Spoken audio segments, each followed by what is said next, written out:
President Donald Trump is digging in his heels on tariffs, imposing sweeping duties on goods from Mexico, Canada, and China on Saturday. The tariffs will likely raise the price of everything from Super Bowl avocados to gasoline and cars, from maple syrup to iPhones, experts warned. The backlash was instantaneous. Mexico and Canada, who import more American goods than any other country, quickly responded with retaliatory tariffs of their own. Very happy people right now. Nobody thought that was going to happen. So they are home, they're safe, and they're with their families. That was a big one. Secretary of State Rubio is in Panama right now, and we're talking about the Panama Canal. What they've done is terrible. They violated the agreement. They're not allowed to violate the agreement. China's running the Panama Canal. That was not given to China. That was given to Panama foolishly. But they violated the agreement, and we're going to take it back, or something very powerful is going to happen. And as far as other things are concerned, as you know, we had a very busy weekend. We're dealing with Israel. We're dealing with Ukraine and Russia. We have meetings and talks scheduled with various parties, including Ukraine and Russia. And I think those discussions are actually going pretty well. The discussions on the Middle East with Israel and various and sundry other countries are progressing. Bibi Netanyahu's coming on Tuesday, and I think we have some very big meetings scheduled. Mr. President, do you feel that Elon Musk is delivering on his promises to you? Do you feel he's doing a good job right now with I do. I think Elon's doing a good job. He's a big cost cutter. Sometimes we won't agree with it and will not go where he wants to go, but I think he's doing a great job. He's a smart guy, very smart, and he's very much into cutting the budget of our federal government. Mr. President. We saw some retaliatory tariffs from Canada. Say it? We saw some retaliatory tariffs from Canada. There was a rider in the order. Are you planning to increase the tariffs against Canada? Well, it could happen. If they do anything, we will. Canada's been very abusive of the United States for many years. They don't allow our banks. Did you know that? Canada does not allow banks to go in. If you think about it, that's pretty amazing. If we have a U.S. bank, they don't allow them to go in. Canada's been very tough on oil, on energy. They don't allow our farm products in, essentially. They don't allow a lot of things in, and we allow everything to come in. It's been a one-way street. We subsidize Canada by the tune of about $200 billion a year. And for what? What do we get out of it? We don't get anything out of it. I love the people of Canada. I disagree with the leadership of Canada. And something's going to happen there. But if they want to play the game, I don't mind. We can play the game all they want. Mexico, we've had very good talks with them. And this is retaliatory. This is retaliatory to a certain extent. Millions of people flowed into our country through Mexico and Canada. And we're not going to allow that. And by the way, we have among the lowest numbers we've ever had of people crossing our border, the lowest numbers since my administration. Mr. President, you said, so on Truth Social, you said that you were going to cut aid from South Africa. Will you plan to cut aid across other African nations, and why South Africa? No, it's only South Africa. Terrible things are happening in South Africa. The leadership is doing some terrible things, horrible things. So that's under investigation right now. We'll make a determination. And until such time as we find out what South Africa is doing, they're taking away land, they're confiscating land, and actually they're doing things that are perhaps far worse than that. And on the Fed Chair Jerome Powell, he held rates. What's your reaction to him not changing the rates? What did you say? Fed Chair Jerome Powell, the Fed meeting was this week. He held the rates. He didn't cut them. No, I'm not surprised. I think holding the rates at this point was the right thing to do. Mr. President, which country will be next on the tariffs? Would you consider taxing the UK, for example? Well, we're going to see what happens. It'll happen. But we're going to, we'll see how things work out. It might happen with them, but it will definitely happen with the European Union. I can tell you that, because they've really taken advantage of us. And, you know, we have over a $300 billion deficit.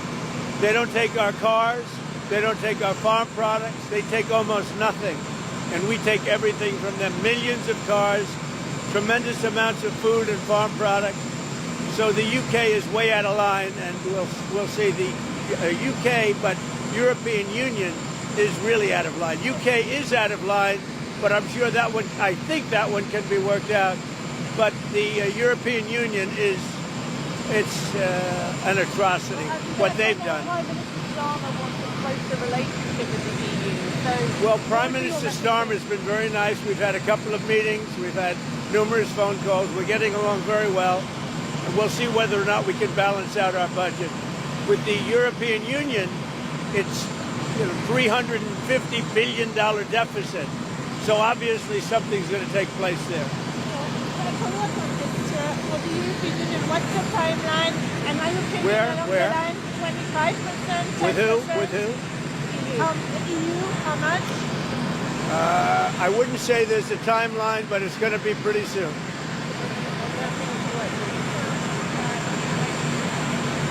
No, I'm not concerned. We may have short-term some little pain, and people understand that, but long-term, the United States has been ripped off by virtually every country in the world. We have deficits with almost every country, not every country, but almost. And we're going to change it. It's been unfair. That's why we owe $36 trillion. We have deficits with everybody. We help everybody. We've been helping everybody for years. And to be honest, I don't think they appreciate it. So we're going to change that. We're going to change it fast. We're going to make America great again. We have to focus on our country. We have tremendous potential if properly used, and we have to focus on our country.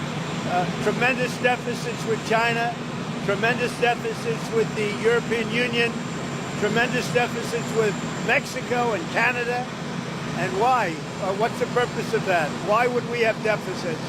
And you look at, if you look at pharmaceuticals and drugs, if you look at various products, it's much cheaper in other countries. We're not going to allow that much longer. We're not going to take it. What's going on there? Well, it's been run by a bunch of radical lunatics, and we're getting them out.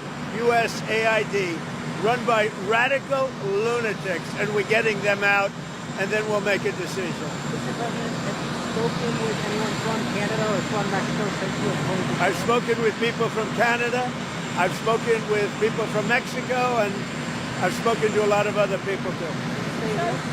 Prime Minister Trudeau or? I'm speaking with Prime Minister Trudeau tomorrow morning, and I'm also speaking with Mexico tomorrow morning. And I don't expect anything very dramatic. We put tariffs on. They owe us a lot of money, and I'm sure they're going to pay. Would you send troops to take the Canal of Panama?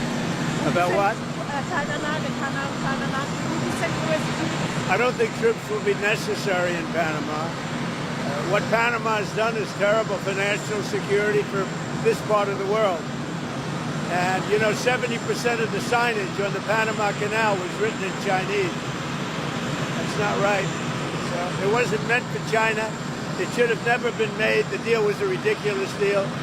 We lost 38,000 people building the Panama Canal, one of the great wonders of the world. 38. It was the most expensive project ever built by this country, if you take it forward. The most expensive project ever built. We lost 38,000. And what happens? China owns it all of a sudden? It's not going to happen. We're not going to let that happen. We have national security concerns, and they wouldn't let it happen either.